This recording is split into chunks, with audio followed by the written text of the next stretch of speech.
నమస్కారం. శాకాహారి BA western కార్యక్రమంలో స్వాగతం, సుస్వాగతం. మనం ప్రతి ఎపిసోడ్లో శాకాహారం గురించి పరిపరి విధాలుగా తెలుసుకుంటూ ఉన్నాం. మరి ప్రతి ఒక పిరమిడ్ మాస్టర్ నుంచి మరి శాకాహారం గురించి తెలుసుకుంటూ ఉన్నాం. మరి ఇవాళ మన ఎపిసోడ్లో ఉన్న పిరమిడ్ మాస్టరే విమల గారు. మరి విమల గారి నుంచి ఈ శాకాహారం అంటే ఏంటి, శాకాహారం ఎందుకు తీసుకోవాలి, మాంసాహారం ఎందుకు తీసుకోకూడదు అన్న ఈ ఒక అంశం పైన మనం ఒకసారి మాట్లాడుకుందాం. నమస్తే మేడం. నమస్తే sir. Welcome to the show. Thank you. Yes madam, ఒక అద్భుతమైన స్టేట్మెంట్ ఉంది.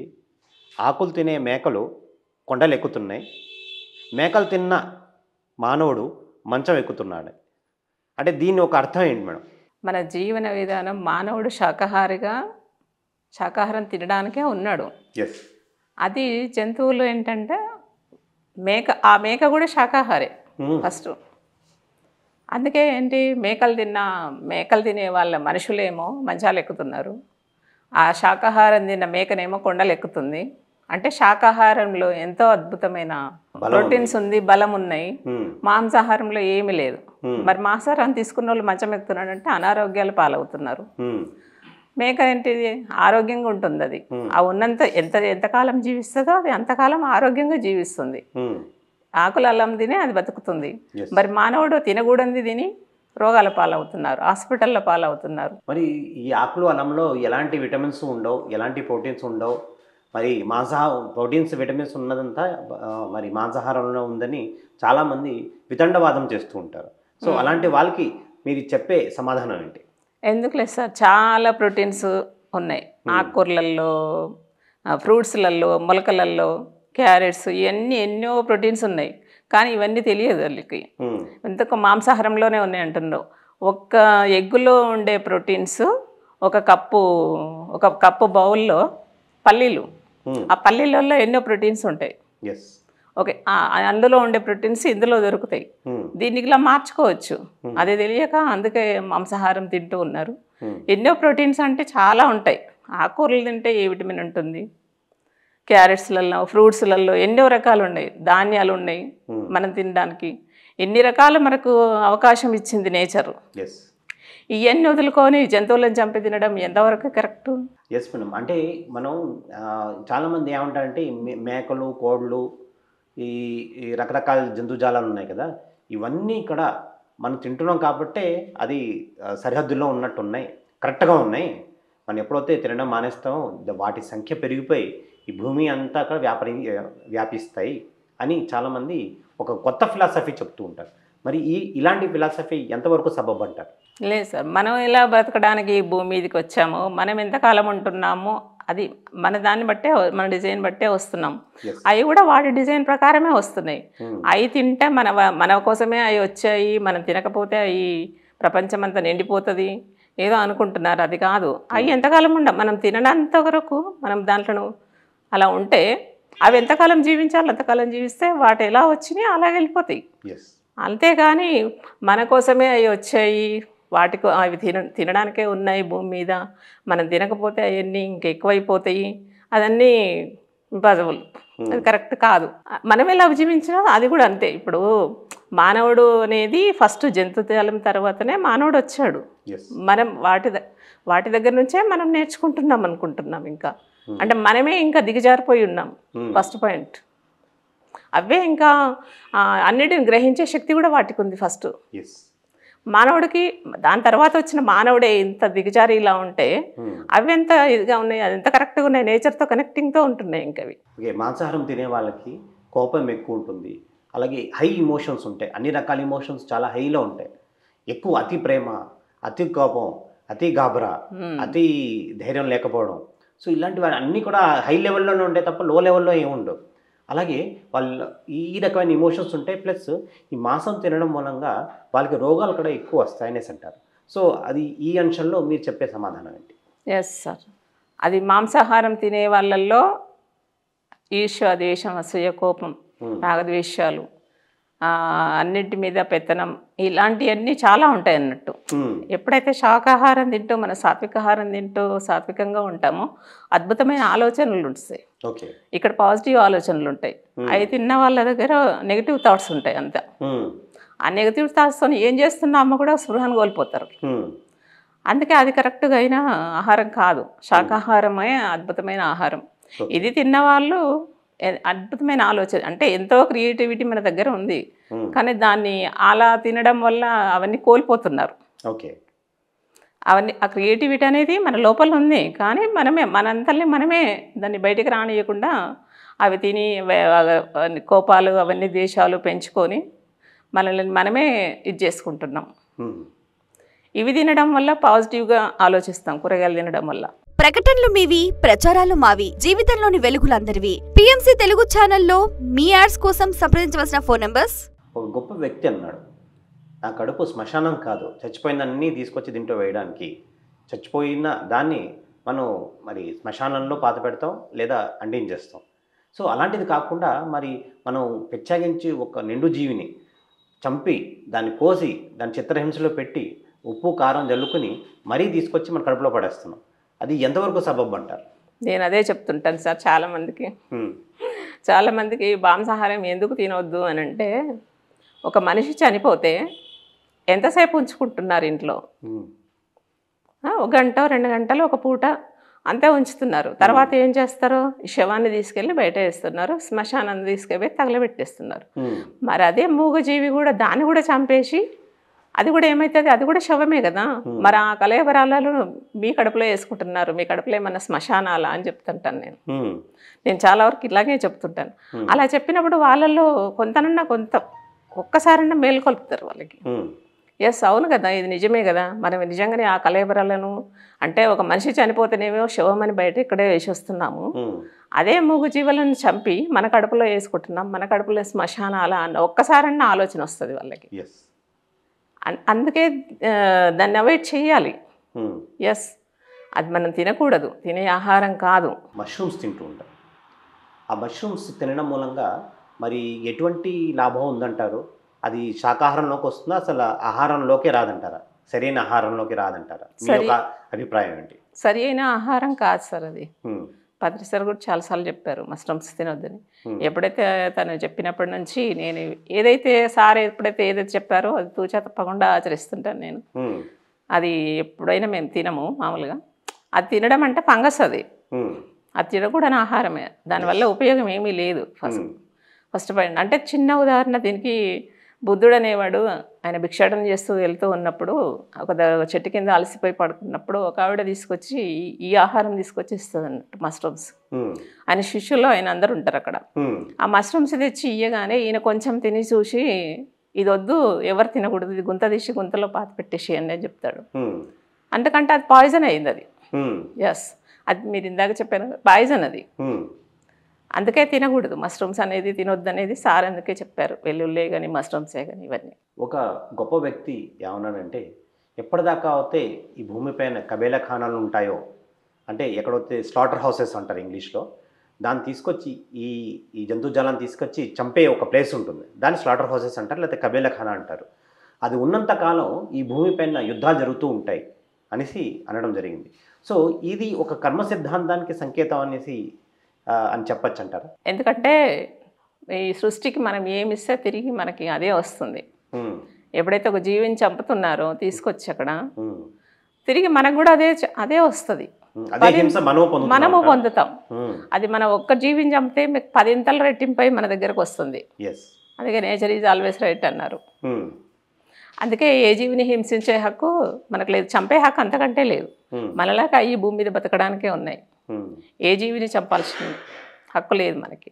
మరి చాలామంది ఏమంటూ ఉంటారంటే కనుక, మీరు మరి ఎంతో జీవులు చంపుతున్నాను, చంపడం మూలంగా ఎంతో హింసజనం జరుగుతుంది అనేసి అంటారు. కానీ మీరు కూడా మరి ఆకులు వలంలో కోస్తున్నారు కదా, ఆ చెట్టుకి ఆ మొక్కకి మరి మీరు కూడా ఎంతో దానికి హింసతో కూడిన పని చేస్తున్నారు అనేసి అంటారు. సో దీంట్లో మనం ఎంతవరకు సబబు అనేసి అంటారు? జంతువులను చంపినప్పుడు హింస వస్తుంది. అదే చెట్లను అయితే, ఒక చెట్టు నాటినప్పుడు దాంట్లో ఫలాలు వస్తాయి, అది కోసినప్పుడు మళ్ళీ తిరిగి వస్తుంటాయి. ఒక కొమ్మని నాటుతున్నాం, మళ్ళీ ఆకులు తెంచుతున్నాం, మళ్ళీ ఆకులు వస్తున్నాయి, కాయలు తెంచుతున్నాం, కాయలు వస్తున్నాయి, మళ్ళీ పూత వస్తుంది. అంతా తిరిగి అది రొటీన్ అవుతూనే ఉంటుంది ఎప్పుడు. అదే ఒక జీవిని చంపినప్పుడు ఆ జీవి నాశనం అయిపోయింది, ఇంకా దానికి జీవం లేదు, అయిపోయింది. అంటే అది హింస. ఇక్కడ ఇవంటే మళ్ళీ తిరిగి వస్తూనే ఉంటున్నాయి మనకి చెట్ల నుంచి. అవి రాలేవు కదా. ఒక జీవి చనిపోయిందంటే మళ్ళీ దాన్ని పుట్టించలేం కదా, మనకు ఆ శక్తి లేదు కదా. ఈ చెట్టు నాటుకున్నాము, తీసుకుంటున్నాము, మళ్ళీ ఇస్తుంది. అలా ప్రాణం తీస్తుంటే ఈ జంతుజాలానికి దానికి హింస అన్నది దానికి తెలుస్తుంది, అలాగే అది ఆత్రనాదం చేస్తుంది, అలాగే దానికి ఇమోషన్స్ ఉంటాయి. కానీ చెట్టులో చూస్తే కనుక రక్తం రావట్లేదు, కానీ దానికి ఇమోషన్స్ కానీ ఆ ఒక పెయిన్ అన్నది తక్కువ స్థాయిలో ఉంటుంది. సో అంచేత వాటిని మనం తెంపినాకని ఎక్కువ దాని చేంజెస్ జరగవు అనేసి అంటారు. ఎస్ మేడం, మీరు మరి ఫస్ట్ నుంచి శాకాహారినా, తర్వాత మాంసాహారం మానేసి మీరు శాకాహారి కింద అయ్యారా? లేదు సార్, చిన్నప్పటి నుంచి మాంసాహారం, కాకపోతే చాలా తక్కువ మేము తినడము. కాకపోతే చిన్నప్పుడే నాకు ఇది తిన్నప్పుడు ఎలర్జీ వచ్చింది. ఓకే. కానీ నాకు అప్పుడు తెలియదు ఇది తింటే వస్తుంది, ఇది తినకూడనిది అని మనకు పెద్దవాళ్ళు ఎవరు చెప్పలేదు. కానీ చాలా తక్కువ తినేవాళ్ళము. అది ఒకసారి అలా వచ్చింది, పోయింది. మళ్ళీ కొన్నాళ్ళ తర్వాత మళ్ళీ వచ్చింది. ఎందుకు వస్తుంది అనేది నాకు తెలియకుండానే ఇది తింటే వస్తుంది, ఏం తింటే వస్తుందని నేను మొత్తం మానేశాను. ఒక 10 years నేను నా అంతలకు నేనే మానేసుకున్నాను. అన్నీ మానేసుకొని మామూలుగా సాత్విక ఆహారం తినుకుంటూ ఎక్కడన్నా వెళ్ళినా కూడా పెరగన్న తిని వచ్చే అలా ఉన్న నేను. అలా చేసుకుంటూ ఉన్న టైంలోనే నాకు ఆ ఎలర్జీ అనేది ఇక్కడ డాక్టర్ దగ్గరికి వెళ్ళడము, ట్రీట్మెంట్ తీసుకోవడము, ఎంబడే కొన్నాళ్ళకి నాకు యోగా వచ్చింది. అప్పటికి నేను అన్నీ మానేసుకున్నాను. యోగా చేశాను. యోగా అయిపోగానే మెడిటేషన్లోకి వచ్చాను 2003లో. రావడం పత్రి సారు క్లాస్కే వెళ్ళాను ఫస్ట్. అట్లా నా అంతలకు నేను మొత్తము అంటే నేను అనుకున్నాను, నేను ధ్యానంలోకి రావడానికే ఇవన్నీ ఒక క్రియేటివిటీ జరిగిందేమో, ఈ ఎలర్జీ అనేది. ఇవన్నీ మానేసుకున్నా, ముందే ప్రిపేర్ చేసుకున్నారు మాస్టర్స్ అని నాకు అనిపించింది సార్. ప్రకటనలు మీవి, ప్రచారాలు మావి, జీవితంలోని వెలుగులందరివి. పిఎంసి తెలుగు ఛానల్లో మీ యాడ్స్ కోసం సంప్రదించవలసిన ఫోన్ నంబర్స్. అలా మొత్తం మానేసుకున్న తర్వాత నేను ఒక 2 years 3 years ధ్యానం చేశాక, అంటే మేము ఇంకొక ప్లేస్ నుంచి ఇంకో ప్లేస్కి షిఫ్ట్ కావడం జరిగింది. ఇంకొక ప్లేస్కి వచ్చినప్పుడు బిఎన్రెడ్డికి వచ్చాం. బిఎన్రెడ్డికి వచ్చినప్పుడు అక్కడ ధ్యానము, క్లాసులు, ర్యాలీసు ఇవన్నీ ఏమీ లేవు అన్నట్టు. అవి లేనప్పుడు ఏమవుతుందంటే మనిషి ఎప్పుడే కానీ మన చుట్టూ ఏమేముంటుందో మనం కూడా అలా ఆ మాయలో పడిపోతాం. అంటే ధ్యానం అనేది మర్చిపోయినా. పౌర్ణమి వచ్చినప్పుడు ధ్యానం అనేది నేను చేసుకునేదాన్ని. మళ్ళీ ఇప్పుడు ఏమంటారంటే ఇంట్లో వాళ్ళు, నీకు ఒకప్పుడు పడదని మానేసావు కదా, ఇప్పుడు నీకు అన్నీ కోలుకున్నావు కదా, ఇప్పుడు నువ్వు తిను అనేది అందులోకి వచ్చారు. ఇదేంటి నేను ఇలా అయిపోతున్నానని అదే చెప్పాను కదా, మాయలో పడిపోయాను నేను. ఇంకా మళ్ళీ నాకు 2011 నుంచి నేను మొత్తం కంటిన్యూ సార్. ఇంకా అంటే ఎలాంటి ఒడిదుడుకులు వచ్చినా ఏమొచ్చినా నేను ధ్యానాన్ని, శాకాహారాన్ని, ధ్యాన ప్రచారం, శాకాహార ర్యాలీస్ ఎన్ని చేశానో లెక్కలేదు. అలా శాకాహార ర్యాలీస్ చేసుకుంటూ ధ్యానం చెప్పుకుంటూ ధ్యానం చేసుకుంటూ ఎన్నో అద్భుతాలను పొంది ఆనందంగా ఉంటారు. మహాత్మా గాంధీ గారు అంటారు, అలాగే పత్రిజీ గారు కూడా అన్నారు, వండేవాడు ఒక ఆలోచన ఎప్పుడైతే వండుతారో వాళ్ళ ఆలోచనలు కూడా దాంట్లో మిక్స్ అవుతాయి. అలాంటి ఆలోచనలు తినేవాడు కూడా ట్రాన్స్ఫర్ అవుతాయనేసి మరి పత్రిజీ గారు చెప్పడం జరిగింది. సో అది ఎంతవరకు కరెక్ట్ అంటారు? Yes sir, correct. అది 100%. ఎందుకంటే చెప్తుంటాం కదా, మన వంట చేస్తున్నప్పుడు మన ఇల్లు శుభ్రం ఉండాలి, పాత్ర శుభ్రం ఉండాలి, పదార్థ శుద్ధి అని చెప్తుంటాం. అంటే మనం ఎలాంటి థాట్స్తో వంట చేస్తే అదే అవుతుంది. మనం పాజిటివ్ థాట్స్ వంట చేసినాం అనుకోండి, ఆ తిన్న వాళ్ళకు కూడా ఆ పాజిటివ్ ఎనర్జీ పాస్ అవుతుంటుంది. నెగిటివ్ థాట్స్తో చేస్తే వాడు కూడా అలాగవుతాడు. అంటే ఒకప్పుడు ఒకరు చెప్పారు కదా, గాంధీ జైల్లో ఉన్నప్పుడు ఒకతను వంట చేసి పెట్టేవాళ్ళు ఆ రోజు రాలేకపోతే ఒక ఖైదీ వండుతాడు అన్నట్టు. ఆయన థాట్స్ వేరే అయిపోతాయి. ఎవరు ఈరోజు వంట చేసిందంటే ఒక ఖైదీ చేశాడని చెప్తారు. అట్లా ఎక్కడైనా మన ఇంట్లో అయినా డైలీ రోజు వంటలైనా మనం పాజిటివ్ థాట్స్తో వంట చేసుకున్నప్పుడు ఆ తిన్న వాళ్ళకి ఎంతో ఎనర్జీ పాస్ అవుతుంది. చాలా అద్భుతంగా ఉంటుంది సార్. అలా అంటే మన ఆలోచనలు బట్టే ఉంటుంది ఏదేమైనా, మన భావన. ఇప్పుడు శాకాహారం తింటూ మనం ఇలా ఉన్నాము ధ్యానం చేస్తూ, మనం ఎంతో అద్భుతంగా ఉన్నాం. అవతల వ్యక్తి కూడా ఇలా ఉండాలి అని మన భావనతో చేస్తూ అవతల పెట్టేటప్పుడు వాళ్ళు కూడా అలాగే ఉంటారు. దీనికి చిన్న ఉదాహరణ చెప్తాను నేను. చెప్పండి. మేము పైన పిరమిడ్ కట్టాం సార్. కట్టినప్పుడు వాళ్ళు కూడా వెజిటేరియన్స్, శాకాహారులే వేరే పిడుగురాల నుండి వచ్చారు, ఇద్దరు వైఫ్ అండ్ హస్బెండ్. వాళ్ళకి నేనే వండి పెట్టేదాన్ని. ఓకే. నేనే వండి పెట్టేదాన్ని. వాళ్ళు అసలు అనేది ఏంటి, అసలు ఇంత ఎనర్జీస్ ఇక్కడ, వాళ్ళ చాలా ఆశ్చర్యపోయారు. స్ట్రక్చర్ చేసే అబ్బాయి కూడా, ఆ పిల్లోడికి హెల్త్ బాగాలేకున్నా కూడా స్ట్రక్చర్ వేయడానికి వచ్చాడు ఆ రోజు. వచ్చినప్పుడు అంత లేవలేని పిల్లోడు కూడా మధ్యాహ్నం నేను ఫుడ్ పెడితే తిని ఆ శక్తితో పనిచేశాడు. మళ్ళీ కొద్దిసేపు రెస్ట్ తీసుకున్నాడు. నైట్ అయ్యింది, ఇంకెళ్ళిపోవచ్చు కదా, వెళ్ళిపోవట్లే అంటే వాళ్ళతో చెప్తున్నాడంట. ఏమని? లేదు లేదు, అమ్మ చేతి ఉంటాను, ఆ రోజు మధ్యాహ్నం తిన్నా, నేను చాలా బాగుంది, ఇప్పుడు నైట్ కూడా నేను టిఫిన్ చేసి వెళ్ళిపోతాను వాళ్ళ చేతికి ఉంటా, అది తిని వెళ్తే నేను హ్యాపీగా ఉంటాను అని చెప్పి. అంటే ఇక్కడ ఏం చేశాను, ఏముంది సార్ అక్కడ?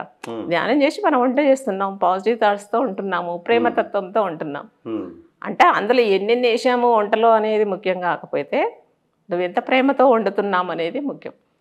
ఎంత పాజిటివ్ ఎనర్జీతో వండినప్పుడు అవతల వ్యక్తి కూడా అదే ఫీల్ అవుతారు. ఒక జీవి మనకి ఎంతో హింసతో చంపుతున్నాం, దానికి ఉప్పు కారం వేసి జనాలు తింటున్నారు. ఆ తినడంతో దానికున్న రోగాలు కూడా వీళ్ళకి వస్తున్నాయి. అలాగే దానికున్న భావన, దానికున్న ఆత్రనాదం, దానికున్న పెయిన్ అది కూడా వీళ్ళకి ట్రాన్స్ఫర్ అవుతుంది. సో ఇది ఎంతవరకు కరెక్ట్ అంటారు? ఎస్ సార్, అది కూడా నేనే ఉదాహరణ. అంటే మనకు తెలియదు, దాన్ని చంపుతున్నారు, తింటున్నారు, కోసుకుంటున్నారు, తింటున్నారు, అంతవరకే తెలుసు. కానీ దానికి ఒక బాధ ఉంటుంది, దానికి ఒక మనసు ఉంది, అది పెయిన్ భరిస్తుంది. మన పిల్లలు మనకెంత ముఖ్యమో అవతల అవి కూడా జీవరాశులు, వాటి వాళ్ళకి అంతే ముఖ్యము అనేది ఇవి మర్చిపోయారు జనాలు.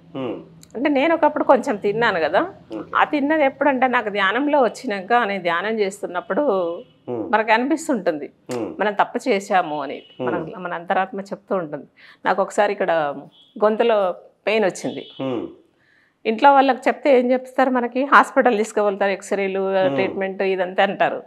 నేను ఎవరికి చెప్పలేదు. ఒక వారం రోజులు భరించాను. నేను భరించినప్పుడు ఆ రోజు ధ్యానంలో నేను అప్పుడు కోరుకుంటున్నాను, ఓహో నేను ఒకప్పుడు మూగజీవాలను చంపి తిన్నాను కదా, మరి అవి ఇలాగే బాధపడి ఉంటాయి కదా. ఇప్పుడు నేను తిన్నా కాబట్టి నేను బాధ భరిస్తున్నాను కాబట్టి నాకు ఆ బాధ తెలుస్తుంది, అవి కూడా ఇలాగే బాధపడి ఉంటాయి. ఎస్, నేను ఎప్పుడైతే నేను ధ్యానంలో కూర్చొని ఆ ఆత్మలకు, అంటే ఆ కోల రూపంలో ఉన్న ఆత్మలకి ఎప్పుడైతే నేను మనస్ఫూర్తిగా నేను క్షమాపణ కోరుకున్నాను, ఒక రాత్రి ధ్యానం చేసినప్పుడు తెల్లారేసరికి నా నొప్పి మాయమైపోయింది. అనుభవపూర్వకంగా మీ ఒక పాత గతాన్ని మొత్తం అంతా కూడా మీరు తెలుసుకోవడం జరిగింది. అలాగే సత్యంతో ఓకే ఇలాంటి మార్గం కరెక్ట్ కాదు, ఇలా ఉండాలి అన్న సత్యం కూడా తెలుసుకోవడం జరిగింది. ఎస్. సో ఫైనల్గా మీరు ఎంతో శాకాహారం పైన మీ యొక్క జ్ఞానాన్ని ఎంతో మాకు ఇచ్చారు. అలాగే మరి మన ప్రేక్షకులకు మీరు ఇచ్చే ఫైనల్ మెసేజ్ ఏంటి శాకాహారం పైన? ప్రతి ఒక్కరూ శాకాహారం తింటూ ఆరోగ్యంగా ఆనందంగా జీవించాలి. ఈ పిఎంసి ఛానల్ తరపు నుంచి చెప్పుకుంటున్నాను. అందరూ మనం ఆనందంగా ఉంటున్నాము, మన పక్క వాళ్ళు కూడా ఆనందంగా ఉండాలి, మన చుట్టూ ఉన్న వాళ్ళు ఆనందంగా ఉండాలి, మన ఫ్రెండ్స్ అందరూ ఆనందంగా ఉండాలంటే, ఆరోగ్యాన్ని బాగుండాలి అంటే ఆహారం మార్చుకోవాలి. తినకూడని ఆహారం తింటున్నాము, తినాల్సిన ఆహారం పక్కకు పెడుతున్నాము. తినకూడని ఆహారం అంటే మాంసాహారం మానేసి అందరూ శాకాహారం తింటూ ఆరోగ్యంగా ఆనందంగా ఉండాలని కోరుకుంటున్నాను. ఎస్ మేడం, ఎంతో అద్భుతంగా మరి శాకాహారం బిఏ వెస్టర్న్ కార్యక్రమంలో మీరు ఎంతో అద్భుతమైన జ్ఞానాన్ని ఇచ్చారు. మరి ఎంతో మందికి శాకాహారి అవ్వాలి అన్న ఆ ఒక్క ఆలోచనని మీరు పెంపొందించారు. మీకు ఎంతో కృతజ్ఞతలు. Thank you sir. సో ఇదండి శాకాహారి బిఏ వెస్టర్న్ కార్యక్రమం ఎపిసోడ్. ఇంకొక ఎపిసోడ్లో మళ్ళీ కలుసుకుందాం. అంతవరకు సెలవు.